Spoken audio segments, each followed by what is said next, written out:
नमस्कार। Human रतोड़ी analysis में आपका स्वागत है।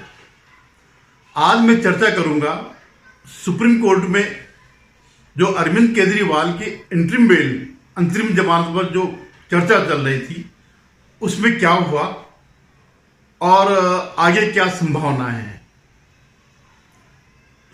एक्चुअली केस तो ये था कि सुप्रीम कोर्ट में अरविंद केजरीवाल ने चैलेंज किया था कि उनकी गिरफ्तारी ही गलत है, लेकिन जब बहस चलती रही, इसमें जब सुनवाई के दौरान सुप्रीम कोर्ट ने कहा कि भाई ये तो बड़ा लंबा मामला है, इतनी आसानी से जो है ये फैसला नहीं हो पाएगा, इस पर बहुत चीज़ें देखनी है कि आप चैलेंज कर सकते हैं, नहीं कर, गिरफ्तारी को चैलेंज कर सकते हैं या नहीं कर सकते हैं।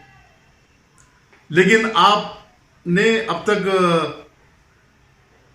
उसके लिए बेल के लिए, जमानत के लिए अब तक क्यों नहीं कहा कि आपने जमानत के लिए प्रयास क्यों नहीं किया। तो उसके बाद ये रुख जो है, जो सुप्रीम कोर्ट का रुख था, उससे ये लग रहा था कि वो जमानत देने को तैयार है। और इसी को देखते हुए फिर ये इस केस के एक केस के दो केस हो गए।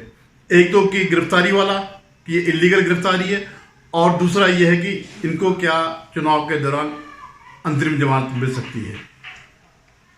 इससे पहले मैं इस पर चर्चा करूं, इसका विश्लेषण करूं, आपसे निवेदन है कि आप मेरे इस चैनल को सब्सक्राइब करिएगा, शेयर कीजिएगा और इसमें कमेंट जरूर करें।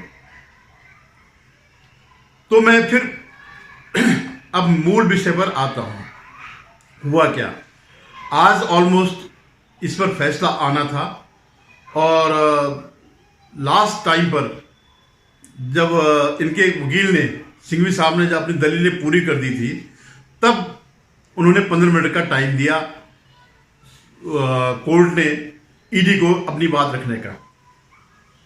इस दौरान उन्होंने ये भी कहा, बेंच ने यानी कोर्ट ने, कि हमें इंटरिम बेल देने का अधिकार है। हालांकि उन्होंने ये भी कहा कि मुख्यमंत्री हो या कोई और हो, लेकिन सब बराबर है। लेकिन सिर्फ कहा वह है, ऐसा हुआ नहीं।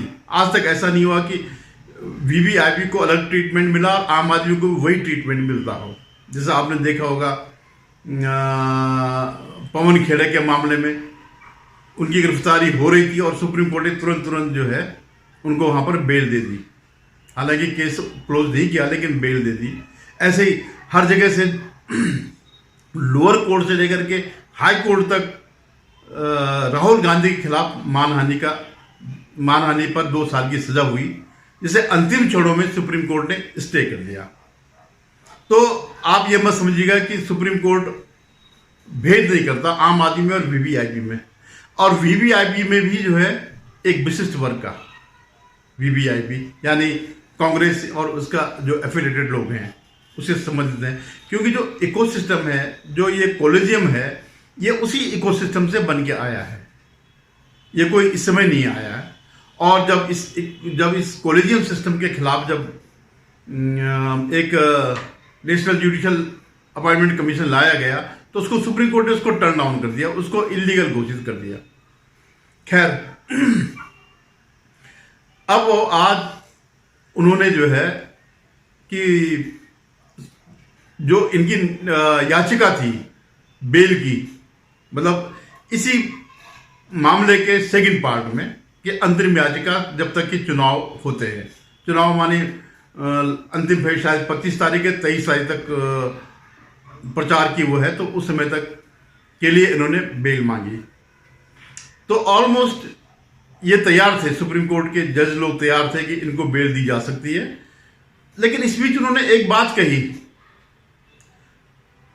कि अरविंद केजरीवाल सीरियल ऑफेंडर नहीं है।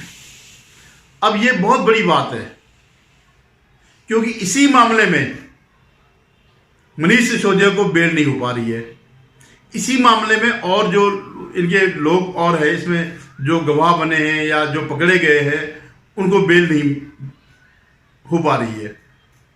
लेकिन इनके लिए इन्होंने मना कर दिया। तो इससे थोड़ा एक डायरेक्शन मिलता है, एक संकेत सा मिलता है कि ये जो लिकर स्कैम है, दिल्ली का जो शराब घोटाला है, वो हुआ तो है, क्योंकि इन लोगों को जमानत नहीं मिल रही है।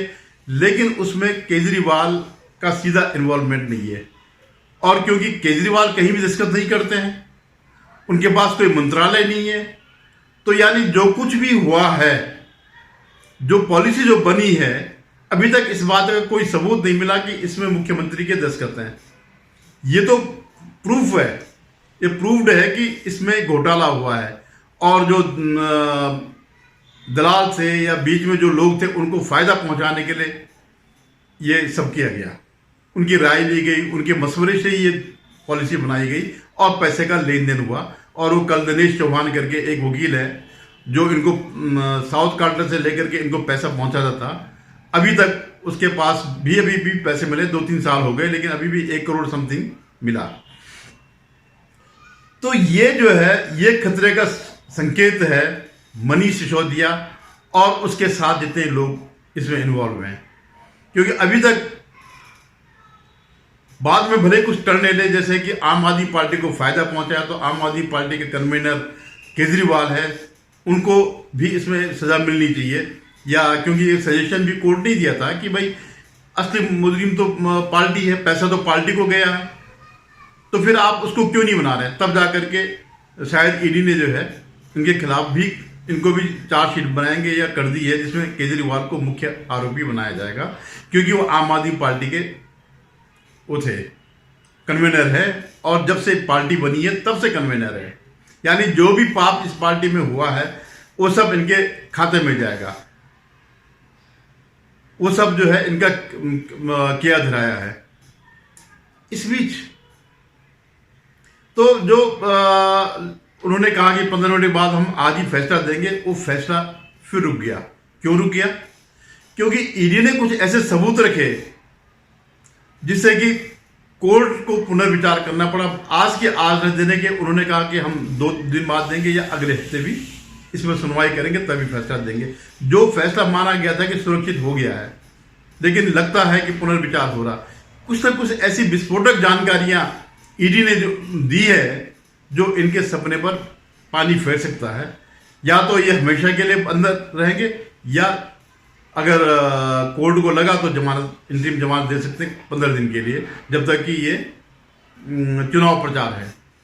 लेकिन मुख्य चीज वही है कि इस मामले में मुख्य दोषी मनीष सिसोदिया ही साबित हो रहे, क्योंकि वही इसके कर्ता धर्ता थे, और थे तो सब कुछ केजरीवाल, लेकिन केजरीवाल ने कहीं दस्तखत नहीं किए।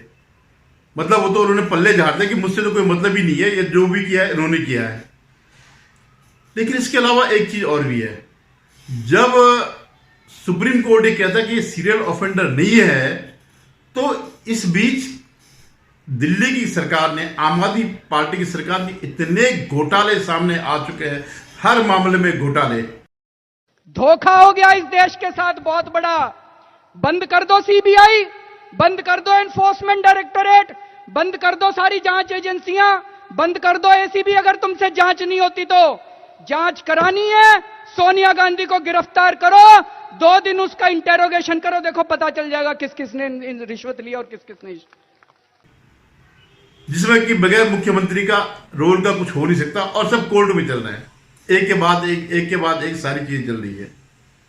तो यानी केजरीवाल इसलिए बच सकते हैं कि उन्होंने कहीं दस्तखत नहीं किए, बाकी सारा उनका मंत्रिमंडल जेल में जा सकता है, उनके बड़े बड़े अधिकारी जेल जा सकते हैं। आज आपसे हाथ जोड़ के मैं एक और आशीर्वाद मांगने आया हूं। अभी 2 महीने बाद चुनाव है लोकसभा के। इस लोकसभा चुनाव में पंजाब में 13 सीटें हैं, एक चंडीगढ़ की सीट है, 14 सीटें हैं। आने वाले 10-15 दिनों के अंदर आम आदमी पार्टी इन 14 की 14 सीटों पे अपने उम्मीदवारों की घोषणा कर देगी। अब आप लोगों से निवेदन है कि जिस तरह से आपने आशीर्वाद दिया था 2 साल पहले, उसी तरह से ये 14 की 14 सीटें आम आदमी पार्टी को जितानी है। झाड़ू पे वोट देना है आपको, भारी बहुमत से स्वीप करनी है, 14 की 14 सीटें आपको आम आदमी पार्टी को जितानी है।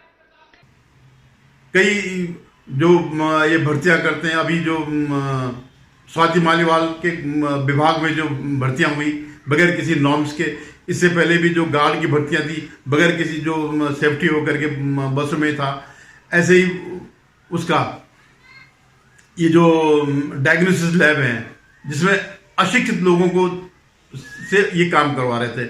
इस तरह सैकड़ों घोटाले, मतलब जो भी इन्होंने काम किया है उन सब में घोटाला है। लेकिन ये सब केसेस चल रहे हैं, लेकिन अगर कोर्ट ये मानता है कि सीरियल ऑफेंडर नहीं है तो बाकी लोगों पर गाज गिर जाएगी और ये बाहर आ सकते हैं फिलहाल को देखते हुए। लेकिन इसके अलावा एक और बात हो गई, जो दिल्ली के एलजी हैं उन्होंने एनआईए को एक जांच सौंपी है कि जिसमें केजरीवाल आम आदमी पार्टी के लिंक खालिस्तानियों से है। आपको याद होगा कुछ दिन पहले जो खालिस्तानी एजेंट है कनाडा और अमेरिका में पन्नू, उसने एक बयान दिया था कि हमने केजरीवाल को इतने पैसे दिए थे और वो किसके एवज में, एक खालिस्तानी प्रोफेसर भुल्लर करके है उसको छुड़ाने के लिए। इसके अलावा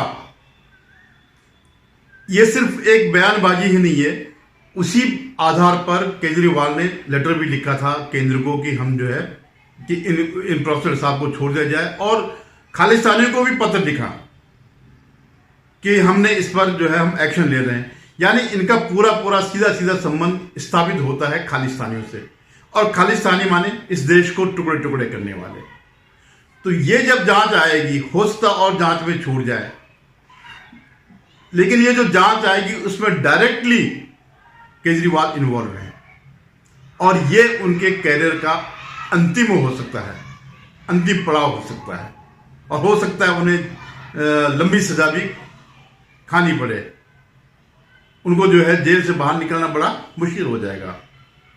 तो देखिएगा अभी यहां से छूटते हैं फिर कहां फंसते हैं। किया तो उन्होंने पूरा घोटाला है। जो आदमी भ्रष्टाचार के खिलाफ लड़कर के सत्ता में आया वो इस कदर भ्रष्टाचार में लिप्त हो जाएगा, लेकिन बचने के लिए क्या है, तिकड़ में कानूनी जो है कानून की कमजोरियों का सहारा लेकर के पूरी कोशिश कर रहा है। और महंगे से महंगे वकील अभिषेक मनु सिंघवी जो है कांग्रेस के जो नेता हैं, उनके बल पर और जनता के पैसों पर करोड़ों रुपए बर्बाद करके ये वकील लोग जो कहीं सुप्रीम कोर्ट से नीचे नहीं लड़ते हैं, वो हर जगह जाकर के लड़ाई लड़ रहे हैं, केजरीवाल को बचाने की लड़ाई लड़ रहे हैं। और कोर्ट भी जो है कहीं ना कहीं दबाव में आता है बड़े लोगों के, चाहे वो बड़ा वकील हो या बड़ा व्यक्ति हो।